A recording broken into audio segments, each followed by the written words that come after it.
it off. There we go. Nope, that didn't work either. I think that's just permanently your voice. Dude, I need to... Oh, man. Can somebody help me? Turn off the There's no Bluetooth. help for You're you. kind of beyond that. Yeah, I think... You're lost, cause. I think it's your turn, Brian. Oh, there you You're go. good.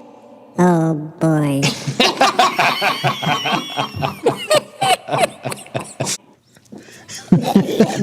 boys and their toys. Nice. They're like, what did you do for the first 2 hours filming your show? This is I actually it. want us to sing Christmas carols with all of our voices like this.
Feed in when I can. I can't even remember how it came up or why I had the thought that I ended up calling this guy. And Well, should we welcome?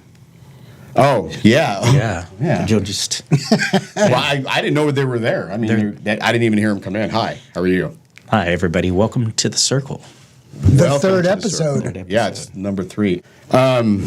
Good work. So we were talking about. So when we brought up identity crisis during the last, or during actually the first one. First one. And I was I've been really thinking about that lately because the biggest thing I hear people say is they lose or they have no purpose anymore. Like, what's my purpose? And I had a problem with that because I started looking at myself and, as officers, we have a lot of narcissistic tendencies. It becomes about us, but it's almost a necessity because you have to be confident. You have to be, keep up on the law. You have to be basically a squared away person to be effective, right? So there is a little bit of arrogance that comes with that. It's just, if you don't keep that in check, it gets out of control. So I can see how the job gives us purpose, but the one common denominator, and this is what I was telling Brian about, is we really, without even knowing it, become about just us. And it doesn't even turn it, like when people leave the job, right? All I hear, and I told Brian this, is, what am I going to do now? Me. I. It's not about, I need to serve somehow. I got to find a way. It's not, at least, I'm going to get to spend time with my kids or my family or the people I've been ignoring all this time. It's still about me. And I don't even think we realize we do that. I didn't realize I did that. I went back and I started to pay attention to, I remember what I was telling people. And I was like, I was doing that too. I was saying it was about me. And think about this. Think about the poor kids in the corner who think they finally have dad home. And you're still talking about you. And you're going to now leave town or go find a job. And it's still about you because you have to have a purpose. So, and I'm just going to kind of finish the thought to see where we kind of ended up with what I was telling Brian. You know, if your purpose in life is for you to have a purpose or something to do to satisfy your narcissistic tendencies or your ego, then maybe it's time to take a step back and really evaluate what it is you really miss. Because we've even had conversations in the past, and you ask people, what do they miss? The camaraderie. Okay. Who's checked on you? Nobody. Who have you checked on? Nobody. But if they get a job like as a range master, they still fulfilled. I think it's about being relevant. So I thought about this. I said, you know, what is our purpose now, right? Well, for me, I want to leave behind a legacy. I don't want to leave behind a legacy that I was a cop for so many years and I did this. You guys know how competitive everybody wants to be Billy Badass out there. You're never going to be the best ever, okay? You should do it with, integrity and have good work ethic, but I know what everyone wants to be the best. But I want my kids to remember me. So, and they're not going to, I had to do a lot of fixing things when I realized that. My son finally asked me after 20-something years, why didn't you ever talk about work? But anyway, so I thought about it and I said, the biggest present I can give my children or the people I care about is my presence. And not only my presence at the moment, because that is important, but I want to be present when I'm not around in their mind. I wanted them to finally say, well, what would my dad do? What would my dad do?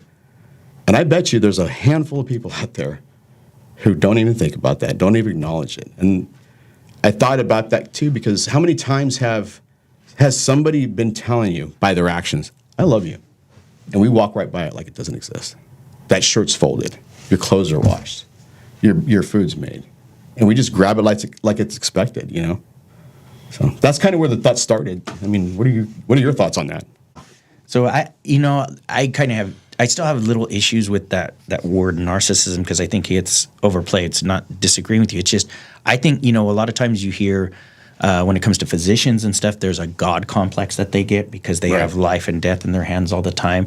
And then I think when law enforcement comes, I would rather say it's like almost an immortal complex combined with what Brian touched on the first episode, where you're constantly put in that line of fear. I want to eat or I want to write a report. I got to put my patrol car to the back of a block like wall, make sure nobody can get behind me because somebody might kill me if I got to position myself at the door. So you're constantly put in that threat assessment. So yeah, you do become completely self-absorbed, not necessarily maybe narcissistic, where you are primary because you're there.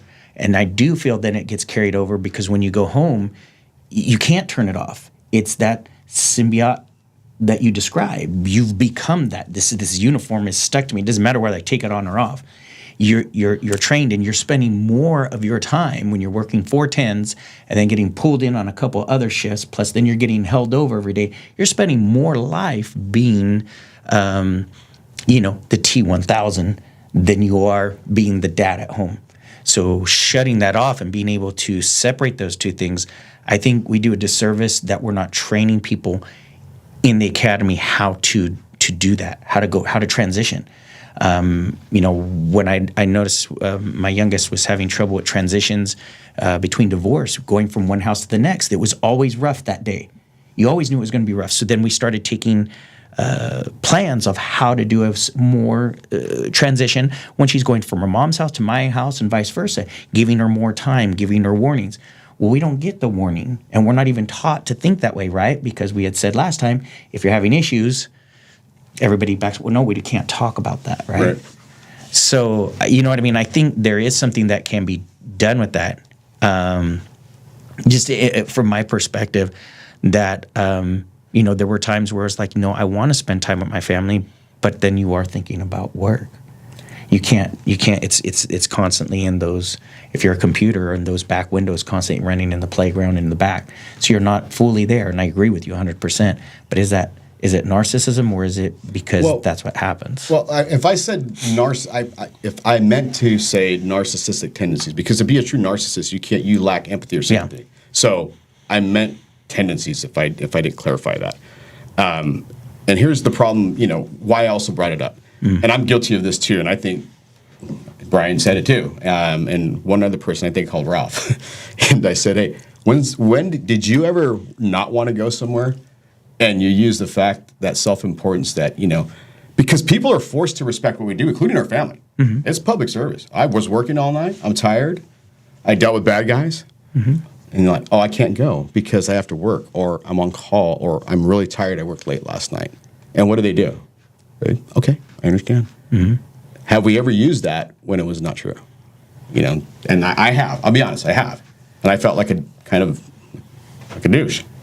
And this is not about pointing out the problem so we can all do something about it. It's just about self-awareness. Yeah. And like I said, about narcissism too, if you truly believe somebody's a narcissist, this is what I ask people. Have you told them? Because maybe they would like to change it. Maybe they don't know they're doing that, right? So I agree with you on that. Well, I am in agreement with narcissistic tendencies. So, like for me, I was the center of my universe. They teach you to work in a team environment, but also our original employer taught us to be solo operators, and your training, how you conduct your calls for service, all that is centered around us individually, right? Because you are taught to operate just by yourself. Don't rely on anybody else. There are going to be times when you're going to be by yourself and you have to do everything. So for me, I became the center of my universe through the training. And then it spills over into the home life, right? You get home, you can't shut the job off. You're tired because where we came from, we worked more than a decade of mandatory overtime. Over 10 years, we were ordered in on our days off to work. So you don't get a chance to shut it off. So you continue to be this person in this symbiotic suit, so to speak. And then when it's time to go do things with family, for me, I was exhausted. I was tired. And there were times when, there were a few times where I used that excuse, like, hey, I'm tired from work, or I just, I worked late or whatever. I can't go to the family gathering or to the movies or to the baseball game or whatever. I'm just, I'm tired. And over a period of time, it became a crutch, right? It was a good excuse not to go and function in society, because functioning in society became overwhelming at times. You're so used to being in a certain environment when you're doing your job, and it becomes a us versus them mentality, right? And going and being out in public became difficult at times. The people acting foolish, like, you go to a rock concert, or you go to a concert and it's packed and people are bumping into you, and, we're not used to that through our employment. Somebody should not get close enough to bump into you, right? And so those type of things became overwhelming, or people just making stupid decisions, sitting right next to you and lighting up a marijuana pipe or whatever back in the day when it was illegal, those sort of things. I found it overwhelming, and I just didn't want to be in that position to deal with that and try to squash what I was feeling, and keep it in check. There's a couple of things there that, number one, it could be even for... It never, ever occurred to me till she said something that I should have called to check on her. Our Lifeline. literally the people, the voices in the dark, we forget the them. real first responder, yeah. Yeah, we forget them all the time. So, I mean, we just had national dispatchers. Well, we want to have Bee back. She's awesome, and there's a couple other dispatchers that we want to have on the show. Can't wait for that. She listens all the time, and we actually have a good following from dispatchers from the Canadians. It's awesome, man. No, and they're phenomenal, and I don't. I felt terrible that I somehow I excluded, didn't even. But again, you can only deal with so many perceptions in your own mind, and I agree with you. Yeah, we do get. But I think if we still have that empathy, or we can pass that on, that we can realize we could actually change some of that and say, hey, you know, maybe there's a routine or something we can come up with to help deal with those processes, especially the family. You know, I think that we owe it to ourselves, and that's what we want to do, right? Yeah, I mean, and there's a lot of healing that, you know, I look back on time and it's like, man, I owe so many people an apology for years and years of, and I can't say I knew I was doing it, so it wasn't intentional at times, but because it became so routine and expected, and how I felt was important, right? And it was just unfair behavior. It just was, and it was just I can't say I have regrets. I learned now. You know, I don't believe you should ever have like a total regret in life because it's a learning opportunity, right? But I'm kind of close to there because I missed out on so much. But there's the other flip side of that. I also got tired of defending myself every time I went to a barbecue and they're talking about why did that cop do that in New York, and and you're introduced as the cop, and like, you know, I don't want to. I'm John, man. Just relax. I'm here to have fun, you know. So you kind of avoid that situation too. And I remember just avoiding going just because I don't want to defend what Dexter did in Connecticut, you know, who had 2 years on. I didn't. I didn't feel like it that night. So, I mean, there's so many sides of the spectrum of this, but at the end of the day, if we bring it to just self-awareness, what have you done, or what are you doing now that are you intentionally ignoring those around you that absolutely love you? And, you know, time's the one thing we spend that we can't get back. You know? You just can't. So, Well, what I've been doing is just trying to be present for the people that are in my life, and trying to be present for the things like my kids' softball and volleyball games, that sort of thing. I never went to any of those when I was on the job, you know, because again, there's crowds, or you're tired.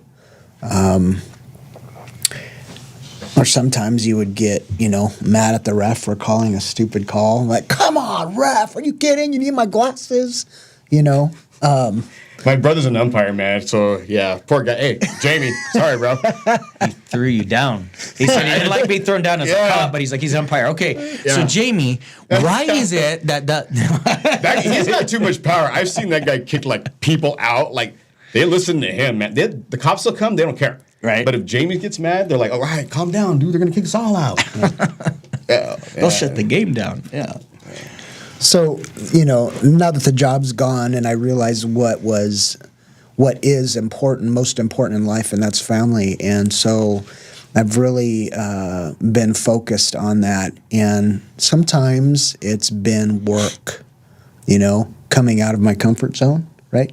Being in crowds of people, and it's super noisy, music's really loud, you know, people bumping into you. But, you know, so just doing the things that are important, right? Now that the job is gone and they're in, and, you know, I don't have that there, right? So it's really allowed me to focus on, you know, that I had my priorities wrong, right?